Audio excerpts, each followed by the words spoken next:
Friday Night Live, and I'm Annie Temple. And tonight I'm going to be talking about how to find your holiday spirit. And basically, I'm going to take you through an exercise that can help shift your thoughts and your moods during this challenging time of year. And to do that, you're going to need a piece of paper and a pen. So if you would like to do that, grab a piece of paper and a pen or a pencil. Otherwise, you can do it in your head, but it's more effective on paper. So, talking to friends lately and people in my life, I've heard a few people say the same thing over and over. Uh, Basically, that they hate Christmas, they're sick of Christmas. There's so many reasons why Christmas or this holiday season is stressful or depressing or difficult for them. And I think it has a lot to do with like social media and mainstream media pushing this kind of holiday hype. And all of the messaging is really similar. It's all about what our lives should look like in the holiday season. And if you were to watch television commercials or look at ads or, you know, just take in all of the messaging, especially from people who are trying to get us to purchase items, there is a very common theme of being surrounded by people who love us, our friends, our family, our romantic partners. There's a theme of uh, having copious amounts of money to spend on the people we love. And there's a theme of celebrating with alcohol and, people drink in the morning and the afternoon and at night during Christmas. It's like a special reason to drink. And for so many reasons, those pictures are just not realistic for a lot of us. And I would say the majority of us. Uh, Many of us are dealing with health or relationship issues. Um, some of us have lost loved ones, and the holiday season is particularly difficult because of that. And uh, some of us are struggling with addiction.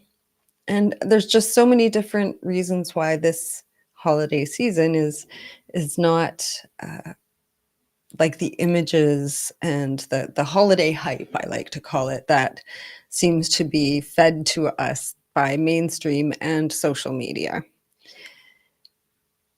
It kind of all combines to make a lot of us feel very stressed and depressed. And I even found myself getting caught up in it. And so I know how, especially during holidays when you're really struggling, it can be really difficult to get out of that kind of frame of mind of, "Oh, not again, Christmas again," or this holiday season, oh. So tonight I'm going to do an exercise with you, and I thought that this exercise would be very cool because obviously during the Christmas season, we tend to focus a lot on gift giving. It's a very, some would say, materialistic holiday, and people are always asking us, "What do you want for Christmas? What would you like? What can I get you?" I asked all of my kids that question. I asked my parents that question. It's common. And when someone asks you that question, you start to think, what do I want? What do I really want? And sometimes it can be really hard to think of anything if you're like me and you feel like I really have everything I need. But, sometimes, if you're a young child like my daughter who sends me links constantly to stuffed animals that she wants me to purchase, this is, you know exactly what you want for Christmas. But this particular exercise we're going to do does ask a question. It asks two questions. And so basically, what I'm going to get you to do, if you have a piece of paper,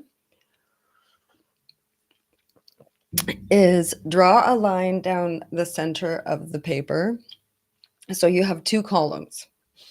And at the top of the first column, I want you to write the words, things I desire. And at the top of the other column, I want you to write the words, things I admire. And we're going to start with the first column. So things I desire and things I admire. Or it would be the other way for you. Things I desire. So when you ask yourself that question, what kinds of things come to your mind? You know, don't hold back. Don't think, oh, I can only desire things that I think are possible to desire. You know, think about think about things you really desire. What do you desire? When I was doing this exercise for myself, I had, let's say, 5 things. Let's choose 5 things just for this exercise. If you were doing this on your own later or at another time, then, you know, just fill out this column and fill out the other column as much as you'd like. But let's just start with 5 things. And 5 things that I wrote on my list of things I desire were: number 1, a home on a lake. This has been like a dream since I was a child, a home on a lake. Uh, Another thing that I desire is financial security. You know, no more struggle, financial struggle. Another thing is a thriving business. I love being an entrepreneur, and the most exciting, wonderful thing to me would be a thriving business, which is what I'm building, and part of the reason why I'm doing these live streams every week. Uh, Another thing that I want out of my 5 things that I desire is healthy children, something that isn't really in my control once they get to a certain age. You know, when they're young, I can have a lot more power and control over what they eat and what they put in their bodies and how healthy they are. But as they get older, they get to make those decisions for themselves. But I can't help it. That had to go on my list. And the 5th thing that I put on my list was that I desire to see my grandchildren grow up.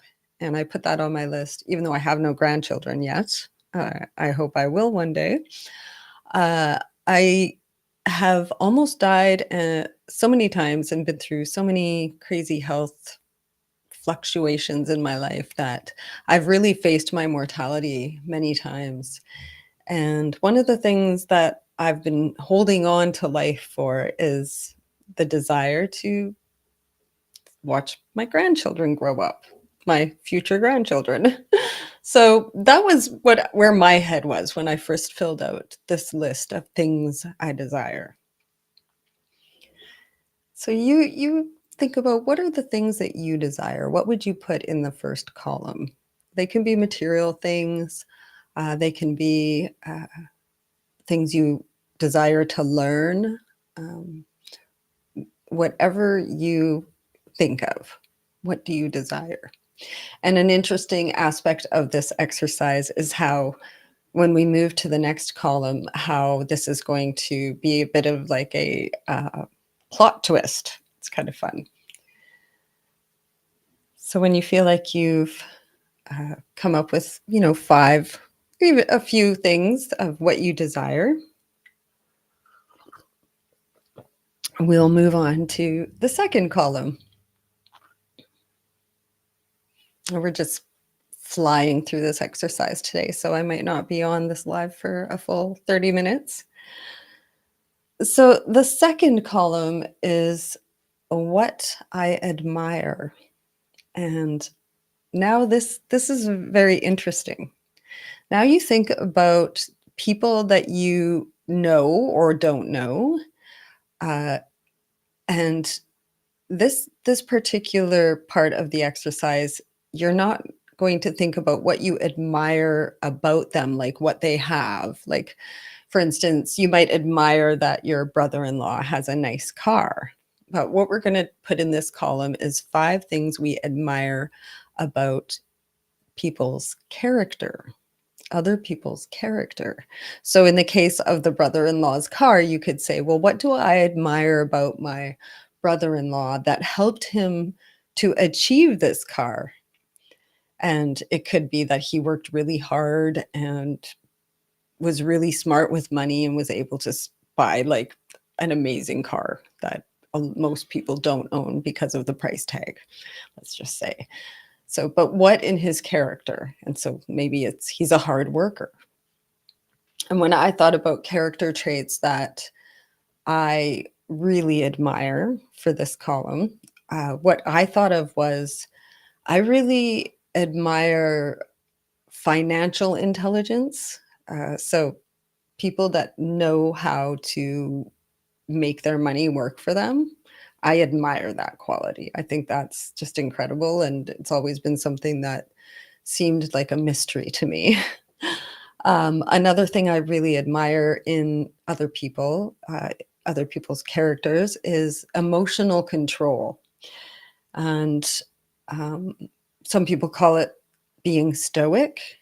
And if you go even further into the philosophy of Stoicism, capital S Stoicism, there's a lot of information there that can help people learn to control their emotions. But something I've always admired in people is when they can control their emotions. When something happens and everyone's losing their shit, and there's that one calm person in the room, that's a character trait that I really admire.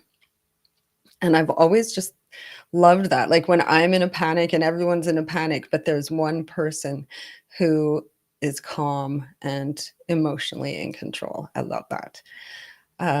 Another character trait that I really admire and have admired for many, many, many years, because I grew up in a home with an alcoholic father, and I grew up around a lot of addiction and alcoholism.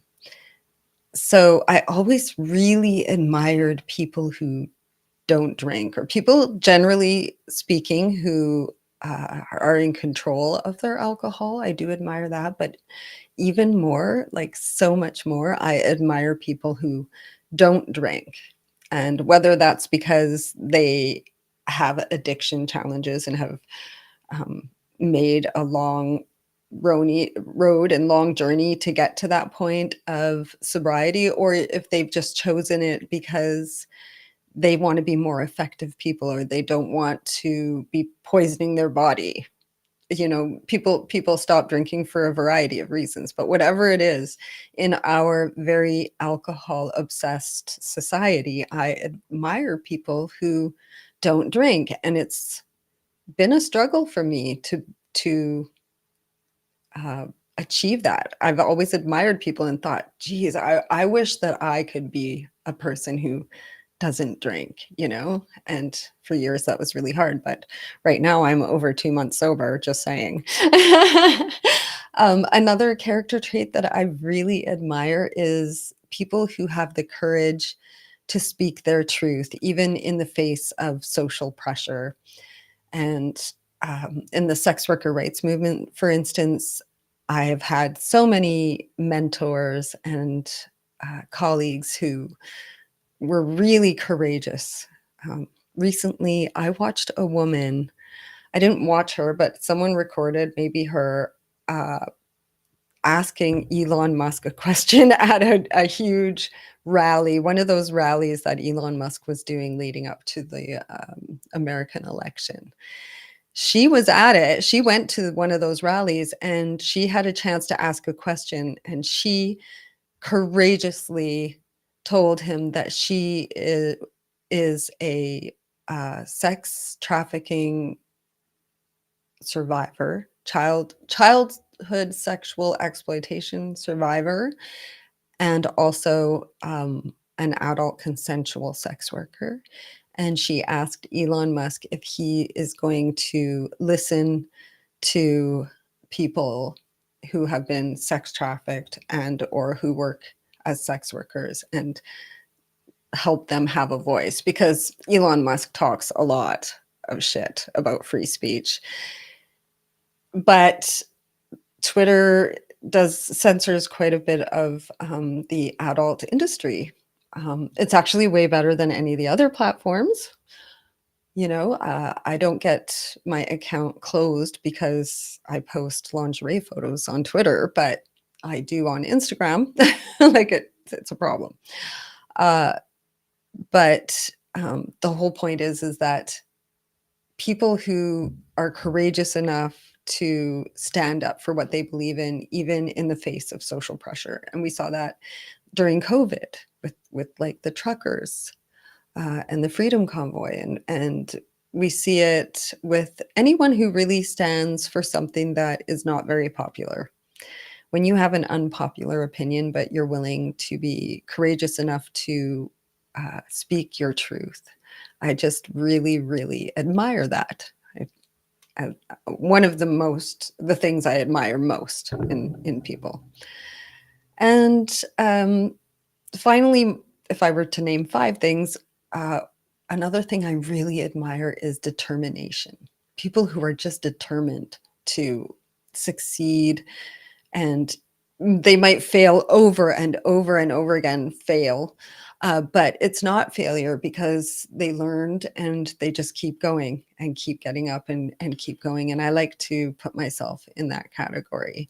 But for most of these character traits, they're and even determination. For the majority of my life, I've never felt like I have those character traits.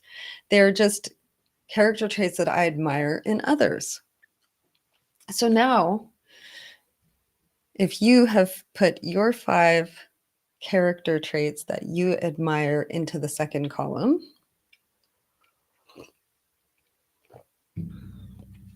we have 2 columns now. We have a column, things I desire, things I admire.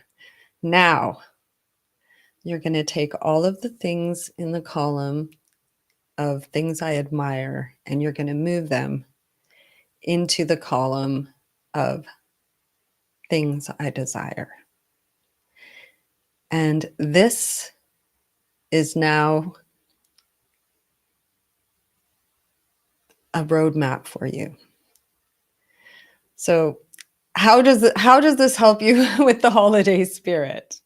Well, it helps you in a few ways. First of all, it gets you out of your frame of mind of what do I want? What do I want at Christmas? What do I desire? And the kind of the material things that we're lacking, because you only really desire something when you're lacking it, right?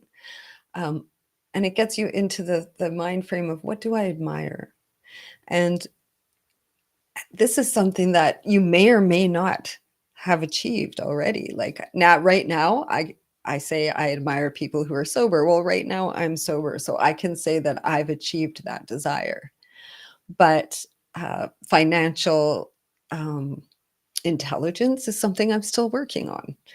Uh, Emotional control is something I'm still working on, and determination, all of that. Those are things that I am getting better at, but I'm working on them. And I really want to sit down and do this more thoroughly and look for things that I admire in others that I really don't have and that I haven't started to achieve in myself. But this is the exciting part. So once we move those things I admire into the column of things I desire, we know exactly who we want to be as people. And so during the holiday season, this is your homework. Think of the people that you admire, and if you know them in person, reach out to them and just have them in your life, because we become the people that we surround ourselves with. So that's important. And knowing exactly who you admire consciously will help you to make those decisions to reach out and have them in your life. If you don't have people in your life that you admire, or even if you do, another part of your holiday homework is to practice admiring everyone. Practice admiring what you could learn from every single person you speak to or engage with. over the holidays, including your family members. Even if you learn just where is the mindset of this political viewpoint that you completely disagree with. Where is it coming from? Instead of being like, oh, I can't stand this person, they have such ridiculous political beliefs. Instead, try to find what can you admire about their political beliefs. I know it's a stretch, but it's incredible to do this in person. What can I admire about this person's political beliefs that I feel completely, against, opposite? Because what often happens is when a person starts to explain why they have the viewpoint that they have, it starts to make sense, and it helps us become more well-rounded human beings. So that's part of getting the Christmas spirit, because you start to open your mind and be a little less judgmental about the people in your life. And God knows that we have to spend time with people during the holidays that we may not want to. And we may have to spend time with people who, push our buttons, like family members who, even if we love them, they drain us, or they challenge us, or they make us feel judged, or whatever it is. If we can practice finding their beauty, finding what we can admire in them, rather than what we really wish they would just stop doing and focusing on the negative, then that will really help with our holiday spirit. This exercise also gets us out of our heads, gets you out of your head, gets you into more of a present state of mind, because now you're not thinking about dreading what you're going to do next, or um, you know whatever you find yourself thinking about, that brings out those stressed and depressed feelings, because now you're making an effort to be present, because you're in the process of trying to admire everyone. And if you're alone, then you're going to need to get out, you're going to need to be around people, and connect with people, so that you can find people to admire. uh, it helps you to focus on others instead of yourself, which is a really good way to get out of negative mind frames. I know in like the recovery uh, community, something that they really recommend for people who are recovering from addiction is to help other people. There's, a service part of the recovery program, AA, and that's because when you are focused on helping other people, it gets you out of your head, and you don't focus on the things that make you sad or upset, or that you feel like you're lacking in your own life. This exercise also helps you to see the beauty in other people and the beauty in your life, because you're actively searching for things to admire and looking for those qualities that you admire most in others. And you also start to notice when you're having those qualities, when you're exercising those qualities, because you're noticing these things. Being present is just so wonderful, and it is the best gift that you can give to anyone who is around you during the holiday season. So be present. And if you're alone, then go meet some strangers. Go sit at a bar somewhere or a coffee shop and just smile and chat and be friendly with people. And if they're not friendly to you, then send them a little. What I used to do with my kids when they were little is, if somebody looked grumpy, we would throw imaginary love balls at them, so that they would so their energy would be uplifted by our love energy. And there's a funny story that goes with that, where one time I was driving my car, and my son was sitting in his car seat in the back, and I could see in my rearview mirror, we're sitting at a red light, I could see in my rearview mirror, he's going like this. And I didn't know what he was doing, but you know, because I already told you. I was like, "What are you doing?" He was like, "That guy in the car over there looks mad. I'm throwing love balls at him." He was like, I don't know, 3 or 4 years old. It was just adorable. But throw love balls at those moody, grumpy people because they're just struggling. They're just struggling. They're just in their own heads and they haven't done this 2-column exercise. So they're struggling to get into the holiday spirit too.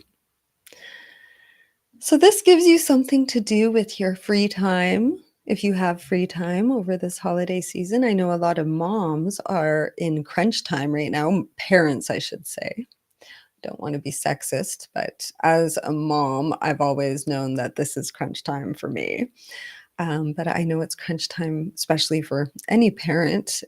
Got to get your gifts. And someone said to me today that his children put him in the holiday spirit. And I love that. That's so true because I find that this year I have 2 adult children that don't live with me anymore and only one still at home. And it's different. It's really different than when I had little ones, you know, and it was all exciting and leading up to Christmas and it's kind of it's kind of like suddenly it's Christmas for me this year. It hasn't had as much anticipation, even though I've had my tree up since the beginning of November. Don't worry, it wasn't till after Remembrance Day. So I hope that exercise helps you. It does look like I made it to 30 minutes of live. I have some messages. Hi, Michael. Hi, Darcy. Did you notice that I referred to one of your messages today? Yes. Good health for family and friends. I agree. That's really important. So I hope that you enjoyed this Christmas live stream, this holiday spirit live stream, and I will see you in a week. Merry Christmas from me and mine to you and yours.